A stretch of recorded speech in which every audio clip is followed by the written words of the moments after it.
Taman Pangkalan Jaya, di tuan kuasanya, yang menghormati sahabat saya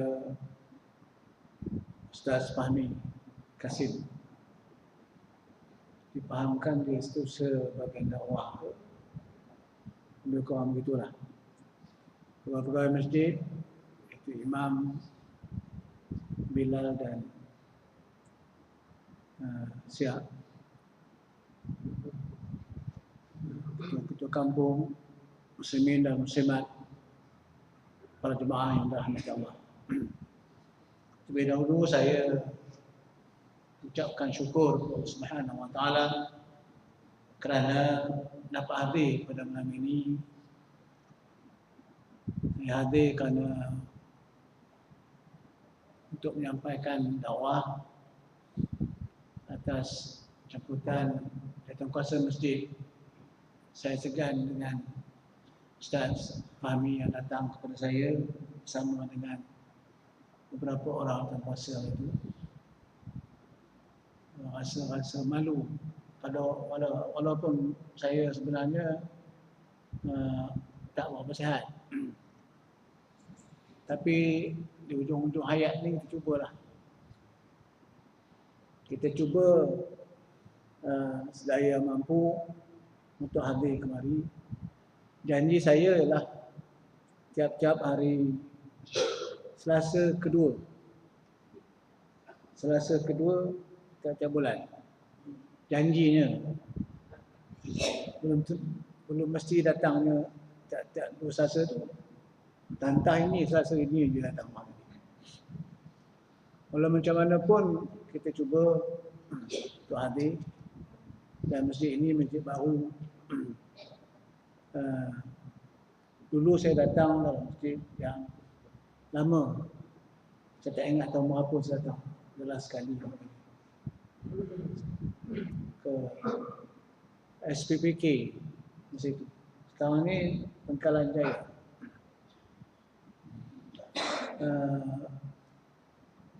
Subjek saya ataupun bidang yang saya pilih di mana-mana masjid ialah tafsir Al-Quran. Sama ada tafsir ayatul ahkam, iaitu tafsir ayat-ayat hukum, ataupun tafsir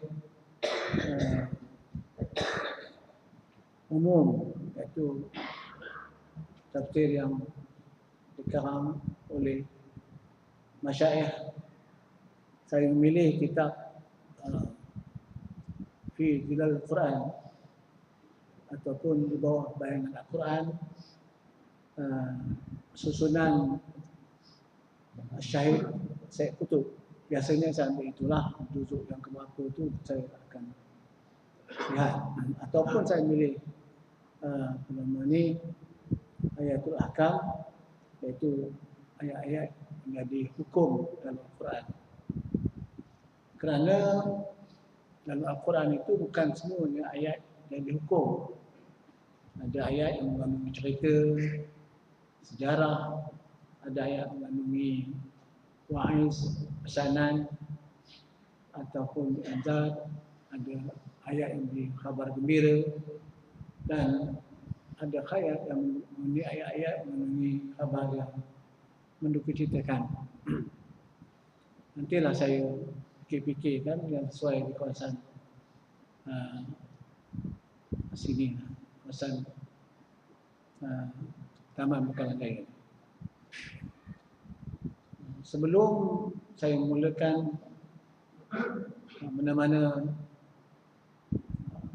tafsir, saya suka mengingatkan pengajian kita ni hanya antara Maghrib dan Isya. Masuk Isya berhenti. Kalau sambung lepas pada Isya itu bukan kuliah Maghrib, namanya kuliah Isya.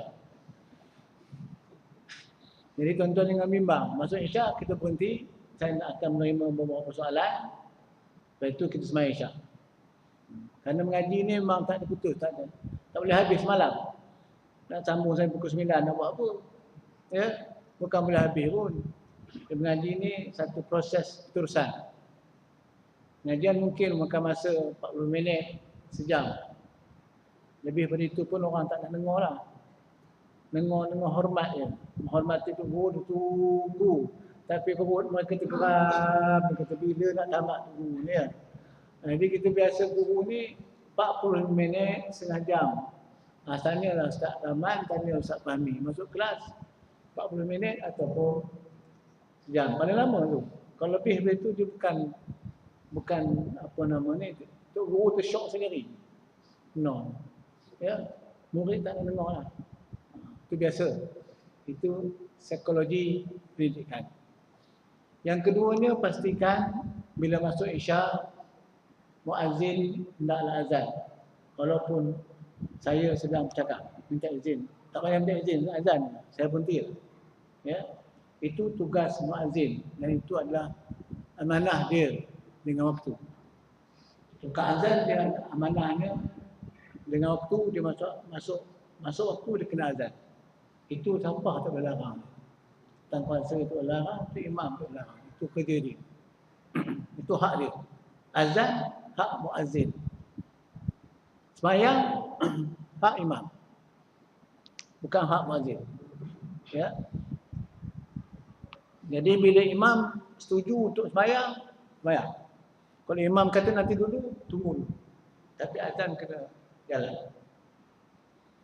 Sebab itu imam dengan Tok Bilal atau orang kita panggil Tok Bilal, kita ni muazzin sebenarnya. Tok Bilal nama orang, Bilal bin Rabah. Orang yang kulit hitam. Orang Habasyi. Ya. Kita suka ada Tok muazzin semua Bilal. Ramai no Bilal. Bilal lah rumah mana? Bilal bin Rabah. Ya. Bila nak iqamah dia hendaklah ada persetujuan tuan imam. Setujuan awal ke tak awal ke. Kalau kamu tengok aku mengangguk-angguk kepala tu agak anulah kamat umpamanya. Ataupun ada setengah masjid dia buat waktu.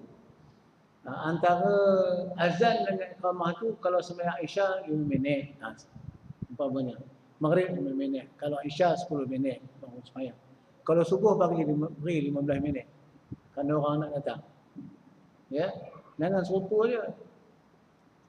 Dengan tempat tu dah azan tu dia mengerti kiri kanan orang dah sembahyang sunat ke. Itu bukan kerja dia. Ya, dia tak payah perhati tahu 15 minit masanya sembahyang. Dah faham dah dengan tu imam. Subuh ni kita bagi orang datang dulu. Dan itu sunnah sebenarnya. Sebab itu kalau tuan-tuan pergi Mekah, memang lambat sembahyang subuh ni. Biar orang datang penuh dulu. Kerana Rasulullah dahulu bila masuk waktu baginda dia akan melihat keluar. Dah berimpun tak orang. Baru baginda masuk jadi imam. Tidak boleh tengok. Dah siap kau sunat. Aidah. Dan sunat itu para makmum kena faham kalau agak-agak orang nak kamat dah makruh sembahyang sunat. Itu kena raih ya. Kerana aulanya dia mendapat saf yang depan. Aulanya dia mesti dapat muafiq, tidak masbuk. Ya, tidak masbuk. Sebab itu antara azan dan qamat itu bergantung pada muafakat. Imam ataupun kita jadualkan sehingga masyarakat faham. Kalau lepas azan tu ada lagi ruang di mereka ni untuk datang ke masjid. Jangan sampai dia fikir bila dah azan, lepaslah dah. Dah azan orang ni. Jadi maknanya tidak meraih jemaah. Ya. Bila dah azan dia rasa dah putus asa. Kata dia dah azan tu tak dapat lah. Mereka tu kalau azan, lepas itu kamat lah. Tapi kalau macam kita di Mekah, azan tu tak ada apa lagi. Boleh ambil uduk di rumah. Ya. Kerana sunat ambil uduk pun di rumah. Bukan ambil uduk di masjid ni. Sunnahnya ambil uduk di rumah. Yang ambil uduk di masjid ni dah kurang afdal. Sama menggunakan air wakaf. Ya. Sebab itu kita di Mekah boleh pula ambil sembahyang di rumah sesiap baru uduk. Itu kaedah. Tempat uduk sebenarnya kalau di Mekah jauh daripada masjid. Bukan kerana jauh tu, kerana memang dibuat begitu supaya untuk mengambil uduk di rumah. Ambil uduk di rumah tu lebih aula. Tentang tengok hadis-hadis orang siapa yang duduk di rumah dan mengelukkan duduknya setiap langkah dia ke masjid itu mendapat pahala. Syarat dia tanda tu lah duduk di rumah. Man tawadda, orang siapa yang telah duduk. Saya ulang balik, maknanya masuk isya, muazzin kena azan. Kalau itu dapat dipraktiskan lebih baik. Mungkin anda akan katakan bahawa masjid mengaji itu wajib, azan itu sunat. Ini selalu hujah. Selalu hujah muazzin segan nak azan. Dan ada hujah tu guru kata dia mengaji itu wajib, azan itu sunat. Dia salah faham bahawa yang wajib itu bukan mestinya mutatalian, terus berterusan sampai tak boleh berhenti. Ya, wajib itu wajib lah, tapi dia boleh berhenti. Boleh minum, boleh makan, sambung ngaji balik. Apa lagi kalau azan, masuk waktu tu, azan lah. Bukan wajib sampai tu guru tak boleh berhenti. Ya, wajib memang wajib banding dengan azan. Tetapi wajibnya yang tidak mestinya mutatalian, berturut-turut sampai tidak ada ruang nak berhenti. Boleh berhenti. Kalau mengaji tasawuf pula boleh berzikir dulu. Sampai berzikir, dia pun zikir ramai-ramai, bersambung pula mengaji lagi.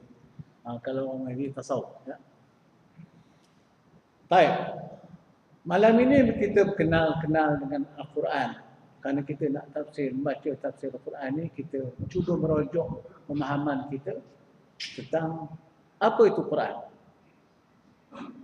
Al-Quran artinya kalamullah. Iaitu perkataan Tuhan atau firman Allah yang turunkan kepada Nabi besar Muhammad sallallahu alaihi wasallam dengan perantaraan Jibril. Itu Quran. Maknanya yang turun bukan dengan Nabi besar Muhammad, yang turun kepada nabi-nabi sebelumnya, dia bukan Quran. Dia mungkin namanya Taurat, mungkin namanya Injil, mungkin namanya Zabur, dan nama-nama suhuf yang lain. Dia bukan Quran, walaupun dia firman Tuhan. Di mana membacanya mendapat pahala. Itu takrif. Quran kalamullah. Kedua, turun Nabi Muhammad SAW dengan perantaraan Jibril, yang mana membacanya mendapat pahala. Lain-lain kita tak dapat pahala kecuali anda faham. Quran tak faham pun mendapat pahala. Ya, lain-lain kita anda tak dapat pahala kecuali anda faham. Quran membacanya dapat pahala. Dan pahala itu Allah Ta'ala beri tiap-tiap satu huruf, satu kebajikan diganda sehingga 10 kebajikan. Man qara'a min al-Quran, man qara'a harfan min al-Quran falahu hasanah wa laysa aqulu alif lam mim harf walakin alif harf wa lam min harf wa mim harf. Ya, barang siapa membaca satu huruf daripada Quran, baginya pahala, baginya satu kebajikan. Wal hasanatu bi'asyri amsalihha, satu diganda sehingga 10 kebajikan. Dan dia bergantung kepada bagaimana anda membacanya. Kalau betul-betul bacanya penuh tadabbur, dapat 10. Tidak boleh dapat 9, 7, 8, 6. Itulah. Macam gaya semayang juga kebajikan sampai 70 kali ganda. Ya. Ada orang dapat 10, ada dapat 60, ada dapat 50. Dia bergantung kepada bagaimana salat itu dilakukan. Jadi kalau kita baca alif lam mim, dia kata walaysa aqulu alif lam mim harf walakin alif harf wa lam mim harf wa mim harf. Aku tak kata alif lam mim satu huruf, tetapi alif satu huruf, lam satu huruf, mim satu huruf. Alif lam mim sudah 3 kebajikan sekurang-kurangnya, dan mungkin anda mendapat 30 kebajikan. Paling malas kita baca ni, baca alif lam mim, sudah. Pagi tu dapat 30. Bismillahirrahmanirrahim. Alif lam mim. Sadaqallahul azim. dah dapat 30. Punya senang kebajikannya. Ha. Tidak pun baca satu huruf aja. Nun. Duduk tetangga tu, Bismillahirrahmanirrahim. Nun. Sadaqallahul azim. Dapat 10. Kau campur bismillah tadi ada 14 huruf. Berapa banyak tu? Bagi-bagi ke nun. Besok pun nun. Lama saya tanya, nun ni siapa? Ya. Sekurang-kurangnya baca. Mudahnya dapat kebajikan. Baca berjanji, kalau tak faham, tak ada apa. Tak ada apa. Lain daripada Quran, berjanji umpamanya, untuk baca berjanji bila Nabi. Marhaban, tak faham marhaban, pening gitu je lah. Marhaban je lah gitu.